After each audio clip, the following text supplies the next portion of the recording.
Go And on. we are live. So, gentlemen, introduce yourself. I'm Roosevelt. I'm I'm Hal. I used to go to school at Roosevelt. And I'm Hank Versillo. Hey, you know the funny thing about how I tell everybody that we were with Coach Beheim for his first win, his 100th win, and his first loss. I think I was responsible for the first loss. Come on. Why would you say that? That's impossible. We were I, playing West Virginia up in the tournament, and they were playing a 2-3 zone, and I threw it to the wing guy, and the guy I forgot his name, but he picked it off and went and dunked on me, and then we ended up losing that game. So I blame myself. well, if you got to put it out there, I got to tell you, I had to blame myself because I went over to Coach Beheim and apologized for the loss. And he said, "What?" I said, "I'm sorry." He goes, "For what?" I said, "I don't know what you do when you lose. We hadn't lost a game in 2.5 years, so I was pretty sure it was my fault too. So we all can take a little bit of that one. Well, that was what 40, 46 years ago. What was that? Uh, 76? Yeah, 46. Holy smokes, yeah, we were some little whippersnappers out there running around there. And Hal, that was me. That's my introduction to SU basketball. I was about 7. wow. Now I remember Hal. I don't know if you remember this. Hal came to me. He's like, "Man, my jump shot's just not going in. Um, what do you recommend? You just tell everybody what I did. You You said know." throw it to, you said throw it to me. You said throw it No. to you, right?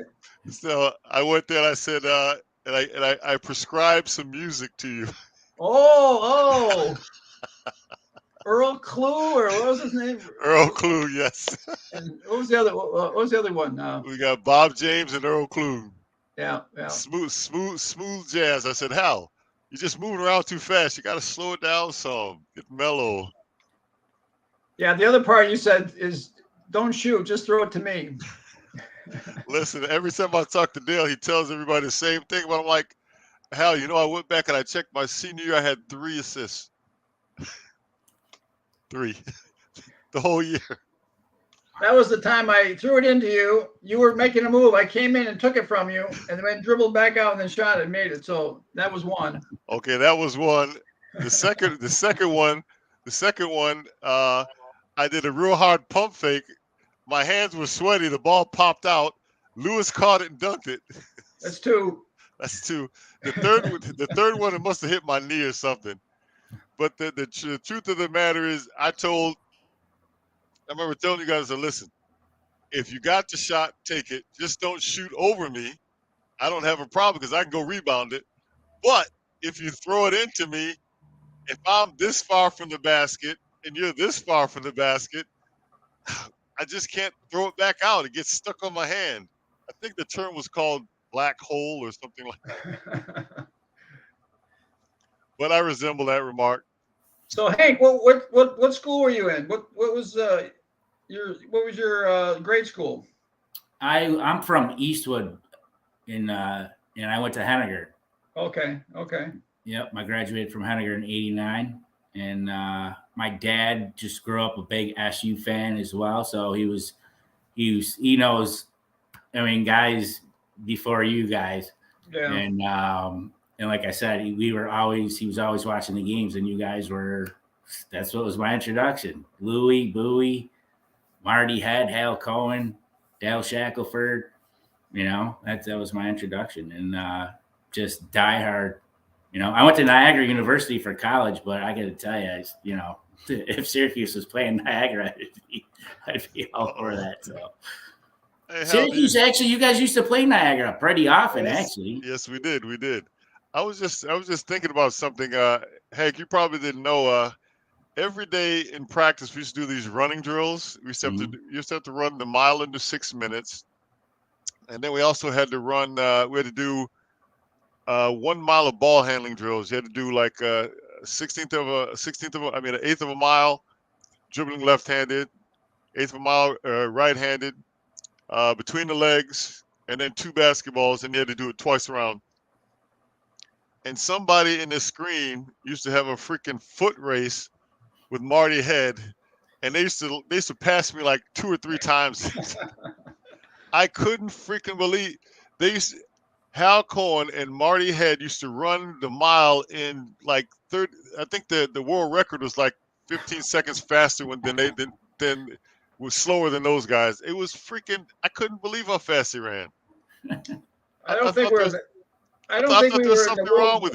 in the world record category, but I know every year I would always beat Shaq, Dale Shackelford, the original Shaq, Dale Shackelford. Well, he was always last. So Coach Boeheim would always say, what was it? Like if you're later than 7 or 8 minutes or something, they had to do something. And Shaq would come in at about 13, 14 minutes and said, okay, get to practice. That's it. We're done. And Dale told me, he said, listen, I can't, it's just something's wrong, but I just can't run around in a circle. But that son of a gun, you couldn't beat him on a fast break. So I guess Coach Boeheim, he never said anything. I gotta tell my Dale Shackelford story. Okay. Because there are probably people out there that are Dale Shackelford fans, of which I'm one of them.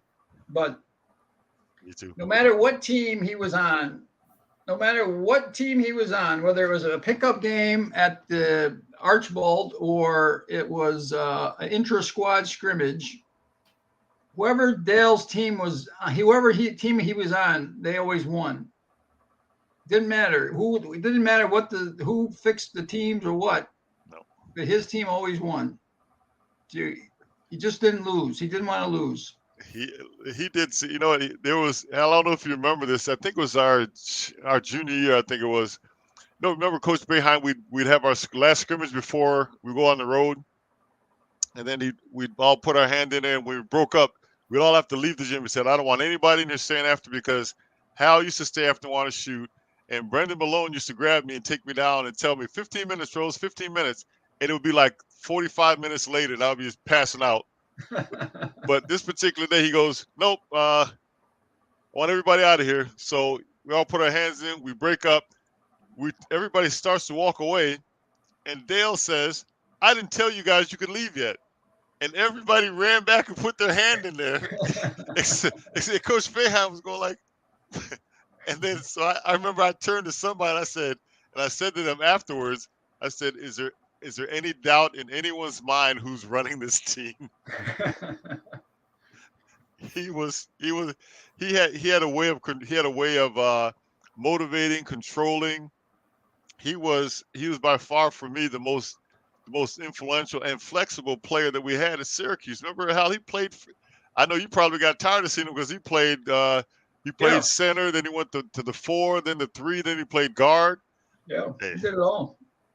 Every bit of it. And he was number one, he was the original Shaq. Exactly. There's another Shaq now. I don't know his name, but he was the original Shaq.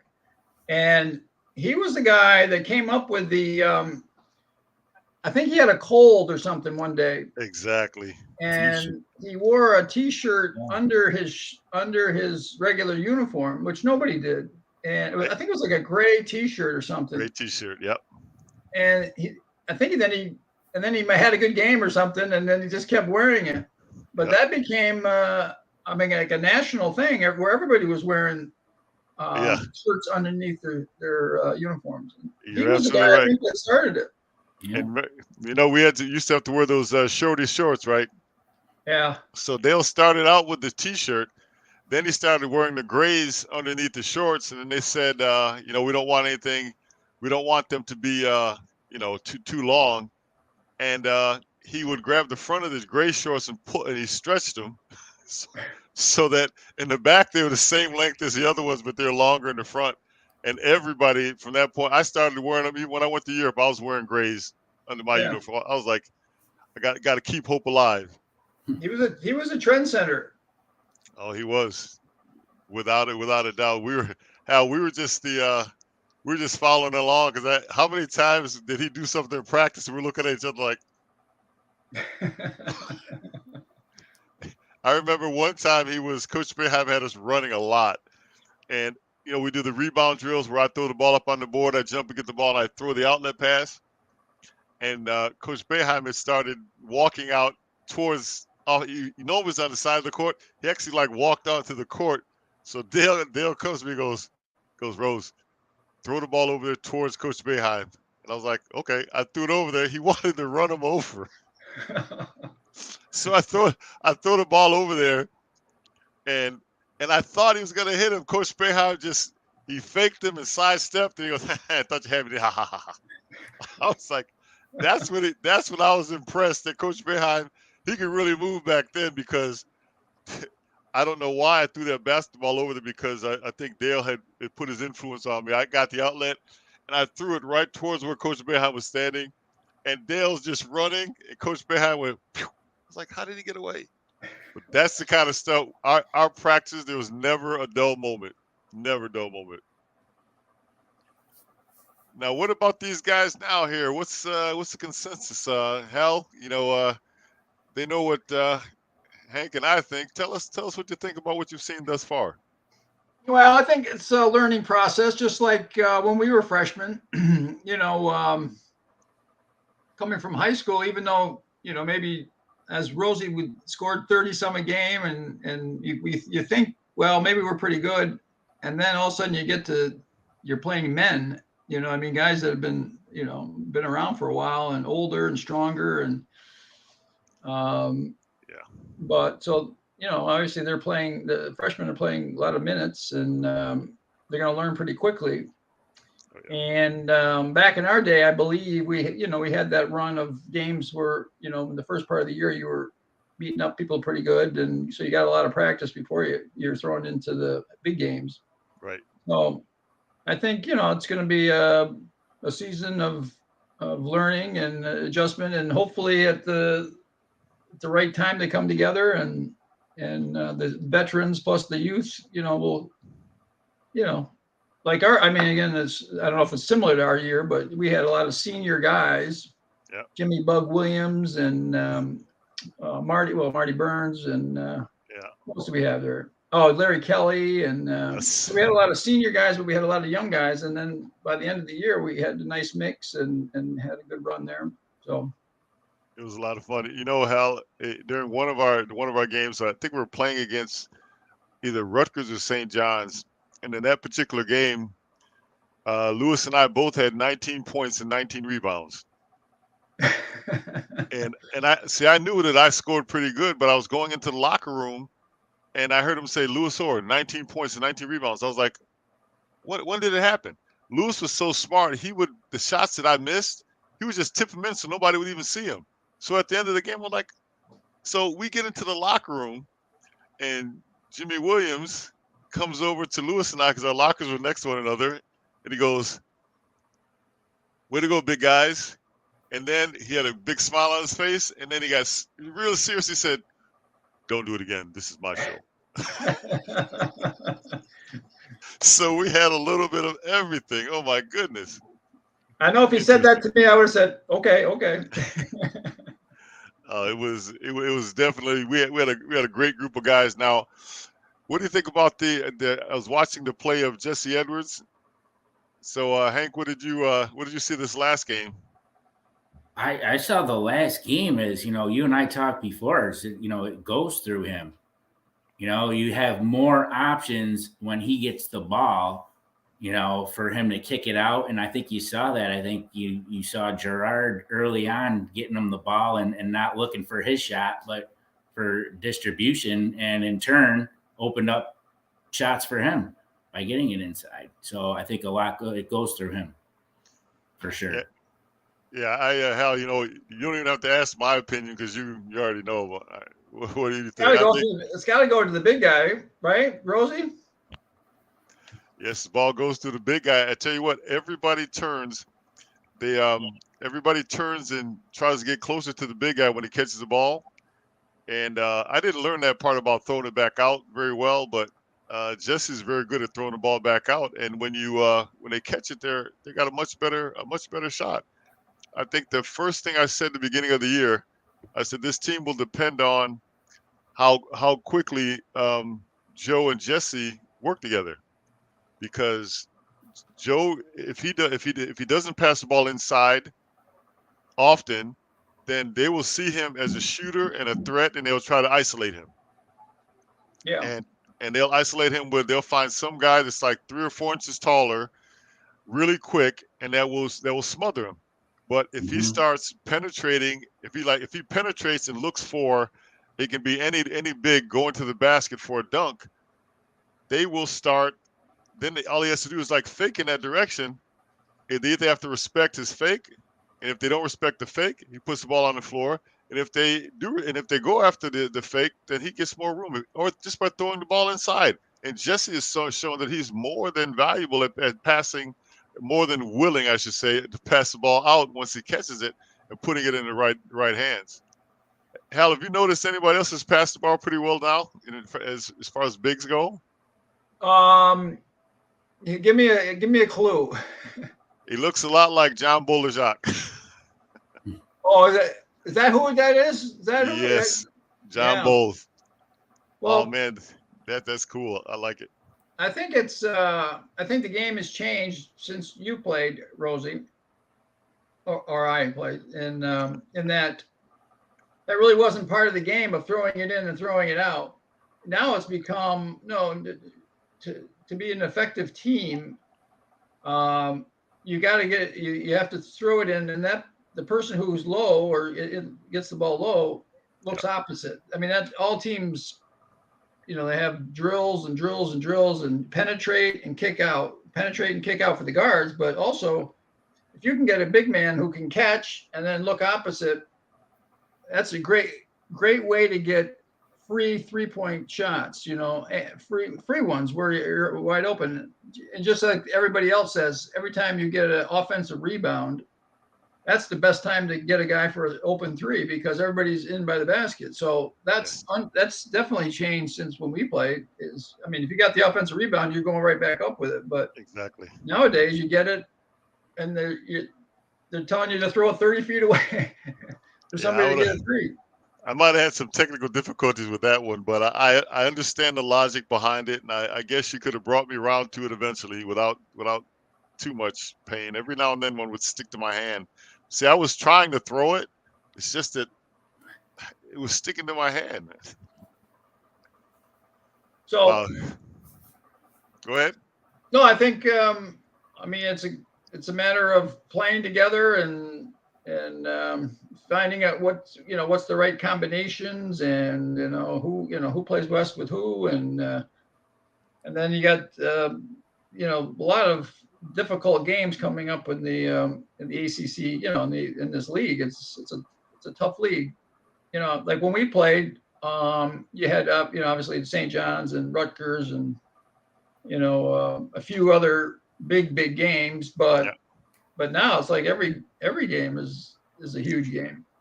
Yeah, I think the thing that I noticed about I'm a big fan of bigs passing the ball to bigs, because Lewis made me a hero by being able to you can actually see over the top of you're not worried about the guys behind you because they're so much shorter, and you can actually see over the top and pass the ball accurately if you want to. I never did, but I mean you can actually pass over the top quite accurately, and it's also, if there would have been a 3-point shot, Hal, I think you would have been one of the recipients. I really didn't have a problem throwing the ball to you because you're my buddy. So. Well, what I remember about you and Lou, first of all, did we have any? I don't remember many plays that we had. We didn't have any intricate plays, but we had the basic how do you play basketball and the thing with you and Lou, it was always the high-low post game, and when Lou would come to the foul line and you threw it to him at the foul line, it was automatically going over the top to you for that play. And I didn't even know if we called it a play. It was just kind of. No, it was a read. Yeah, it was just a read. It was motion. I guess that back then it was called motion offense. You pass, you pick away, and you move. But in that set, you and you and Lou were always one would come to the high, you would come high, then you throw low, and And Many, many what points happened that with way. us, Hal, is I would I would start on the low post and I'd flash up to the high post.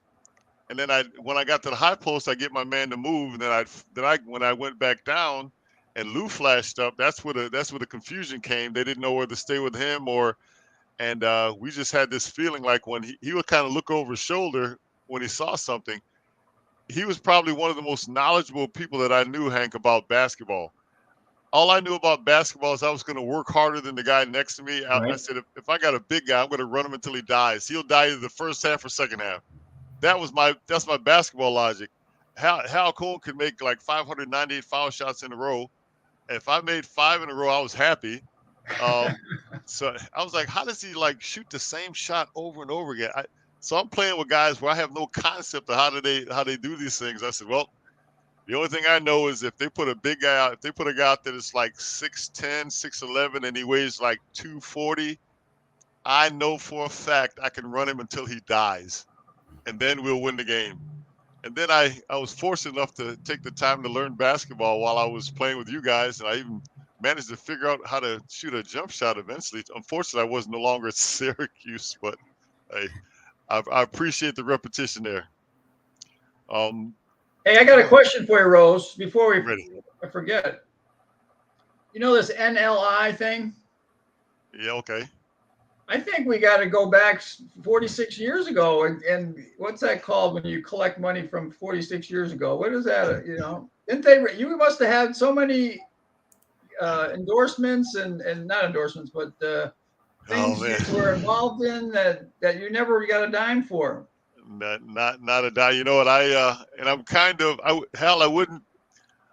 I don't know if I would have been able to do it. See, Hank, this is the problem with me is I played a position that was dependent of everybody else. So if I got any money, I would have had to split it. So well, that's okay. That's okay. Yeah, that would have been the deal there.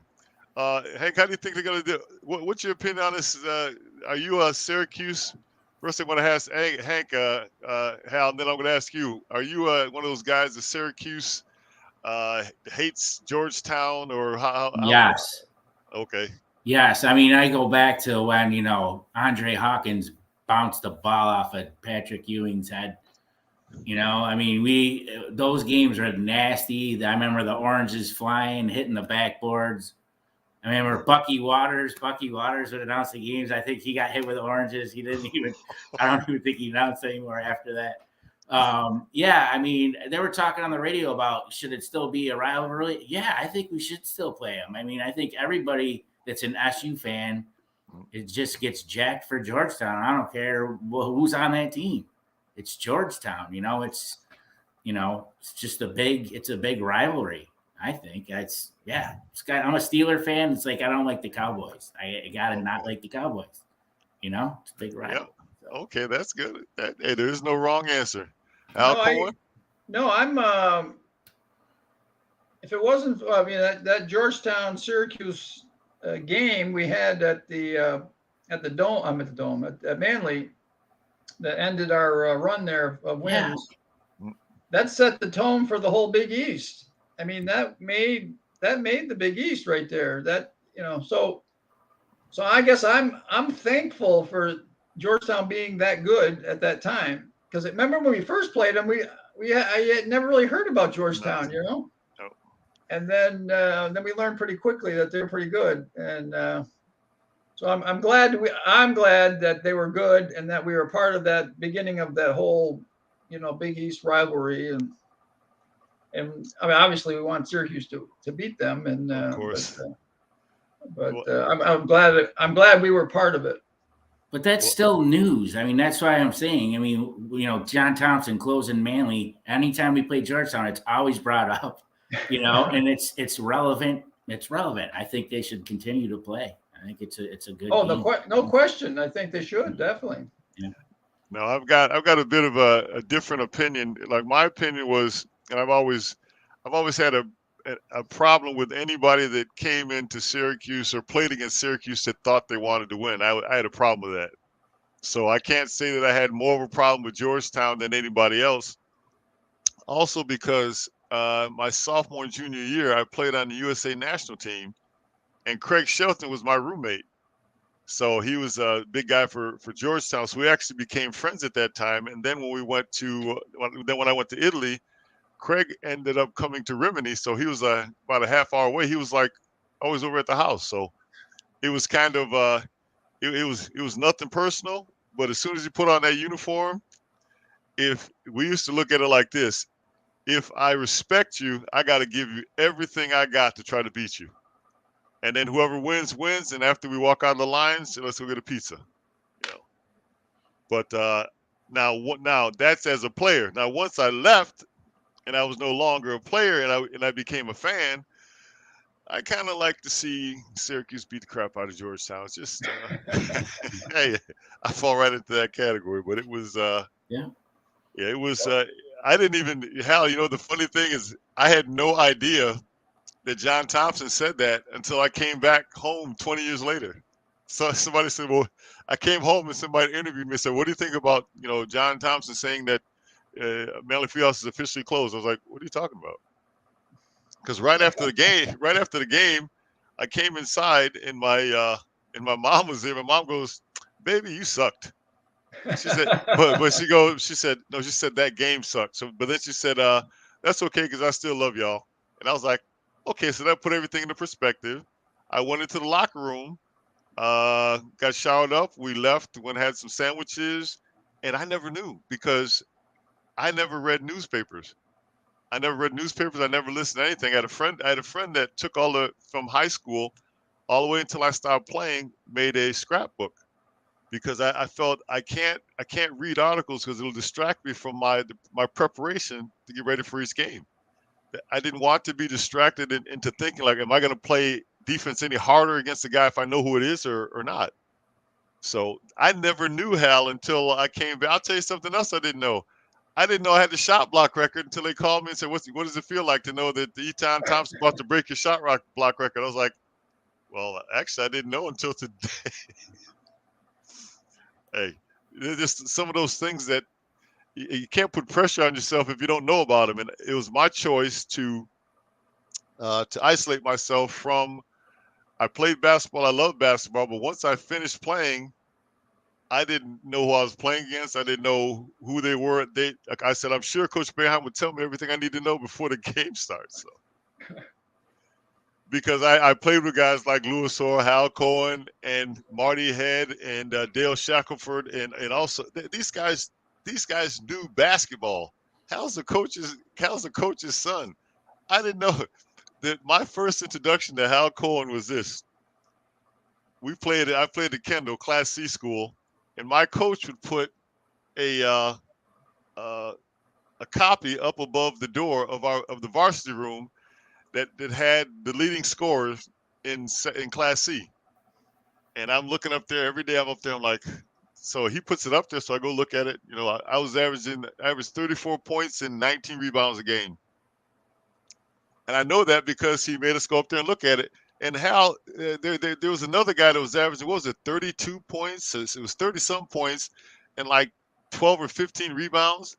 And I kept saying to myself, man, this guy must be a beast. He's got to be like 6'9", 6'10". And so finally, then I get to Syracuse, and they introduced me to Hal Cohen. I'm like, wait a minute. That's the only other name in basketball that I know because there was a name underneath mine in the locker room. And I looked at Hal, and I was like, huh, about 6'2", curly blonde hair. I don't think I was 6'2". I was like, wait a minute. And my mind was blown because I thought you were like this big beast. That's why I said, you know what? Being smart has to count for something because this guy, I knew what it took for me to score 34 points a game, and he was averaging like 32 or 33. I know you're right there. But that's how I met. When I met Hal Cohen, I knew you're the only basketball player that I ever followed. And then I met you. I was like, holy smokes. That was the last one because nobody ever posted anything else after that. So Hal. It's a good story. Well, thanks, Rosie. Thanks for that plug. I'm telling you, it's the truth. Every day we'd come in there, like we'd come in the locker room, everybody jump up and they'd see who this, and we'd talk about like, who's this Hal Cohen guy? I was like, I don't know, but he's got to be. We're like, he's got to be like from the city, like 6'9" or. And it all became clear to us that it's not about how big you are; it's about how big a heart you got. And then my first time I met you was at camp. Oh yes. And my high school team, I think we had one guy who was about 6'2". That was our center. And then if you meet Rosie, I mean, there's no way you're not 7'6". You know what I'm saying? When you look at Rosie, I mean, you stand next to him, he's huge. No, he's a big dude. But guess what? He's a nice guy. Hal Cohen. Hey, Yep, listen, sure. the one thing that I have to say about Syracuse is that I was very fortunate. I played with a bunch of great guys that I got along with, and I stayed in contact. That I stay in contact with, and I kept saying that to myself while I was at Syracuse. I kept saying, you got to understand, it's just not like this all the time. Where you find guys that you get along with and never. I can tell you right now, Hal, I've known you since you're 18 years old. No, before that, because at camp. Yeah. But I have to tell you, when you're at camp, I didn't know your name, so Hey, I knew your team. So the crazy thing is, I can tell you right now. Think about it. Lewis said it to me the first time. We were sitting down after the uniforms were retired, and we're talking to Scott Petoniak, and he was here in Rochester, and Lewis was sitting there and he goes, Rose, we've never had a disagreement about anything. And I was just thinking how we've never had a disagreement about anything. Yeah. Yeah. No, we were really lucky. I mean, I don't, at the time we probably didn't know it, but I mean, to have you and Lou, I mean, and I think I'd have to guess that we never had any arguments amongst ourselves. And I don't remember having any arguments with any teammates. I don't remember actually having any argument with Coach Bay.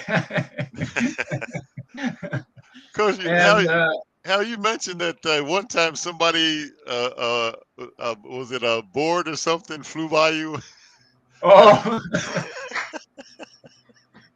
I don't think it was meant for me, but yeah. There was a flying chalkboard thrown at halftime of one of the games that it came dangerously close. Almost connected. Oh, I don't think it was meant for me. It might have been meant for someone else, but no, I think you almost walked into it. Oh yeah, Hank, it's been we were so, man. The more I think about it, and the more I kept playing, I always found I always looked in my teammates. I looked for guys like Hal, like Lewis, like Ed Moss, and I would find guys with those similar characteristics. And it makes no difference what country you play in. You can find those characteristics in a player, and those are the players that I kind of would gravitate towards. Sure. Yeah.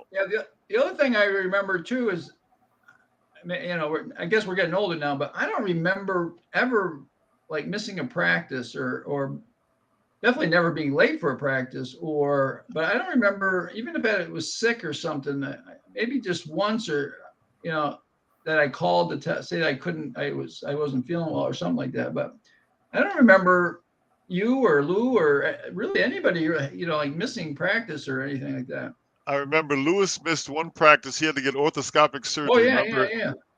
I think he missed like a practice. He flew out, got this orthoscopic surgery on his knee, and he came back with the longest ace bandage on his knee that I'd ever seen in my life.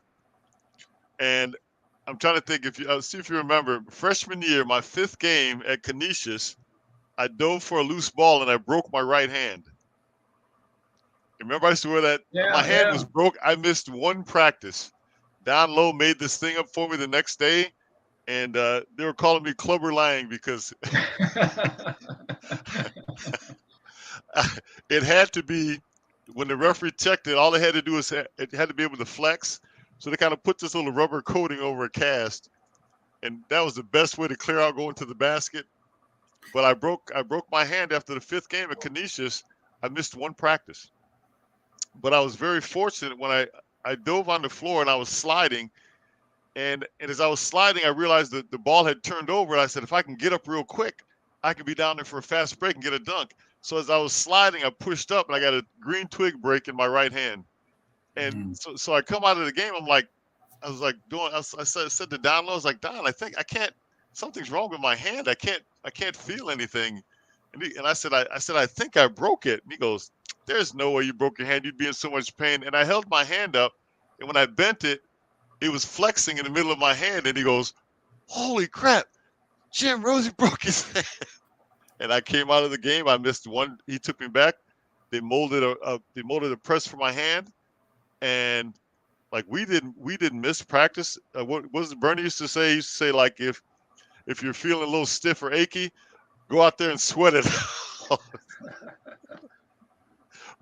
We'd run around. So we'd put on a bunch of sweatsuits and everything and run around. But it was a beautiful time. And I'd gone fishing with Coach Boeheim after that. He still thinks he's a better fisherman than I am, but I let him say that out of respect. But he was. I came back home and he goes, you know what? You guys kind of set me up, because with you guys, I just go in there and I throw the basketball out, and you guys would kill each other for 2 hours, and then I would come down and break you guys up and then send you out. He said, now these guys, he's like, I have to coach now. Hal, do you ever remember Coach Boeheim yelling? Not really. Also, the only thing I remember him doing, I used to like drive into the middle, and sometimes you leave your feet, Yes. and then you make a pass and you throw it away or something. And every time I would leave my feet, now I don't think I really remember him looking at me and go, yeah, don't do that. I don't remember, what we see nowadays. Yeah. I don't remember that, Yeah, it's funny because when we're fishing one day, he says to me, it's like, man, you guys had me thinking like coaching was a piece of cake. You get guys in the gym and you throw the ball out there. And then he was telling me about Derek and Billy Owens. He said one day remember the mat used to be in the middle of the high jumpers used, that big pad used to always be out there. He said one day Billy Owens and Derek grabbed him by the ankles and the hands, and they threw him up onto it. So they had a whole different kind of relationship than we did. Yeah. I don't think we would have done that. No. Anything else, Hank? You notice you're getting ready for this Georgetown game from a fan point of view? I'm excited. Every year there's a guy on Georgetown that maybe averages 2 points a game, gets his career best against Syracuse. It just happens every year. So I hope the guys that get in really make use of their minutes, like John Boljak did. I mean, what did he play, 8 minutes? He had 6 rebounds. How many assists he had in 8 minutes? So if they can come in and be productive coming off the bench, I think our bench is key too. We need good bench points, but I think we should be ready for them. Hey, well, I got to tell you, Hank, Hal, this has been fantastic catching up with you and talking. That's it. We're done. I got a lot of more stories. What's going on? Well, listen, we're gonna write them down. We're gonna definitely have you come back, because this has been truly enlightening. And we'll get when this airs, we'll get more comments and stuff. So I'll call you back and we can talk about it. You got time for one quick story, Rosie, or am I done? I absolutely have time for one quick story from you, Hal. So my daughter, I'm going to make it quick. No, take your time. We want all the details. So my daughter ended up going to Georgetown, my oldest daughter, to play tennis down there. And the tennis court is right next to what's called McDonough Arena. And where they play like the smaller games and against the non-conference games. But anyway, they did they built it up more and a new facility there and added on to it. So I was walking there, and just as you leave the new area, they have a big have you been there? Have you seen this? No. They have a big picture, and all it is a picture of a score clock. It's it's a huge picture of a score clock. It's our Manly Fieldhouse score clock, 52-50. I don't think there's any players on. It's just a picture. This is like their most famous. It's our picture of us at the end of our game when we lost 52-50 to Georgetown at Manly Fieldhouse. And that's the last, as you leave. They have all sorts of other things. And then just as you leave, that's the last thing you remember. So that was very important to them. And look at this. Still Look at is, this. apparently. Hal, look at this. Somebody just put this up. I'm going to put it on the screen. Thank you, Robert. Enjoyed calling your games in the late 70s on WAER. The bond that you detailed among your teammates does not occur today. Well, I think it can. They just have to work at it a little bit harder. What was that thing? We couldn't. We used to talk about what happened during the games, after the games on the trip home. And now they got their phones. They're talking to their friends. yeah. You know, we're like, you know, I was trying to get Hal I was trying to turn Hal on to the smooth jazz. Earl Clue. I still remember that. I said, Hal, take these records home. Listen to these. They'll fix your shot. But anyway, All right, hey guys, this has been fantastic. We have to do it again. Yeah, Thanks pleasure for me, guys. It was a nice pleasure. meeting you, Hank. Nice meeting Thanks you, a lot. Hal. It was a pleasure. And special thanks to Junk King. Hey, let's go out there and do what we have to do to Georgetown. Everybody have a great night. Take care, guys. Good night, guys. All right, Thanks, Rose. Bye. My pleasure. Take care, Al.